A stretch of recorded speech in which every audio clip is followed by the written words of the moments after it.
Hi hello మావా. So ఈరోజు blog చాలా అయితే బాగుంటుందన్నమాట. సో ఎండ్ వరకు చూడండి. మీ వీడియోతో స్టార్ట్ చేద్దాం.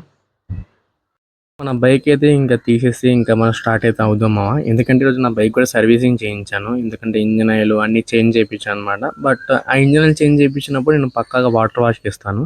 ఇంకైతే మనం ప్రతి వీడియోలో నేను బ్లాగ్ తీస్తే పక్కాగా గాలిగోపురం ఉండాల్సిందే. ఎందుకంటే అదొక నాకు ఒక సెంటిమెంట్ లాంటిది. ఇంక తర్వాత నేను రైట్గా మా ఫ్రెండ్ వాళ్ళ ఇంటికి అయితే వెళ్ళాను. సో వాడిని పిక్ చేసుకొని నేనైతే కనుక నేను స్విమ్మింగ్ అయితే వెళ్తున్నాను అనమాట.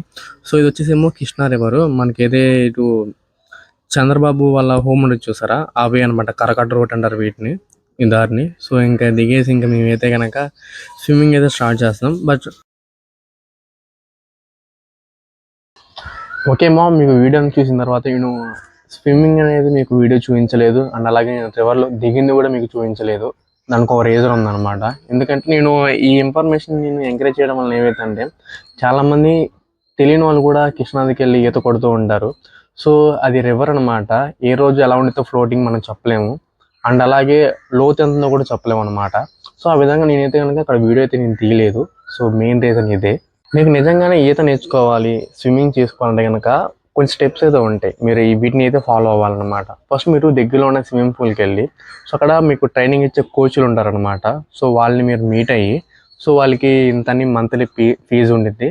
ఆ ఫీజు కట్టి నేర్చుకున్న తర్వాత మీరు పర్ఫెక్ట్గా మీకు ఈత వచ్చు, నేను ఎంత లోతున్నా సరే నేను తేలగలను, స్విమ్మింగ్ చేయగలను అన్న టైంలో మీరు అక్కడికి వెళ్ళండి.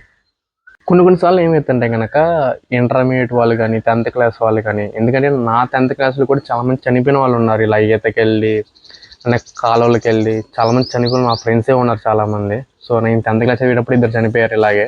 అండ్ అలాగే మా ఫ్రెండ్ వాళ్ళ తమ్ముడు కూడా చనిపోయాడు అనమాట. సో అది ఎందుకంటే మీరు ఎక్స్పీరియన్స్ చేయాలి. ఎందుకంటే మన ఎత్తు మొత్తం మీద ఎక్కువ వాటరే ఉంది, ల్యాండ్ తక్కువ ఉంది. బట్ అలాంటి వాటర్ మనం ఎక్స్పీరియన్స్ చేయకపోతే ఎలా? ఎక్స్పీరియన్స్ చేయాలి, బట్ దాని ఒక వే ఉంటుంది అనమాట.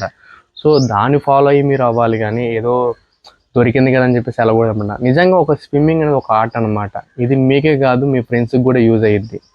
లైక్ ఎలా అంటే, ఫర్ ఎగ్జాంపుల్ మీ ఫ్రెండ్ ఎవడో కాల్లో పడిపోయాడు అనుకో, వాడిని మీరు కాపాడాలి. సో మీకు స్విమ్మింగ్ వస్తే కాపాడగలరు.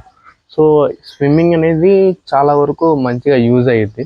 బట్ నేర్చుకుంటే కనుక ఒక కరెక్ట్ వే ఉంటుందన్నమాట. స్విమ్మింగ్ పూల్కి వెళ్ళండి, 3 months కోచింగ్ తీసుకోండి. ఆ తర్వాత మీ ఇష్టం ఎక్కడికి వెళ్ళి ఈత కొట్టచ్చు అనమాట. సో ఇవైతే ఫాలో అవ్వండి.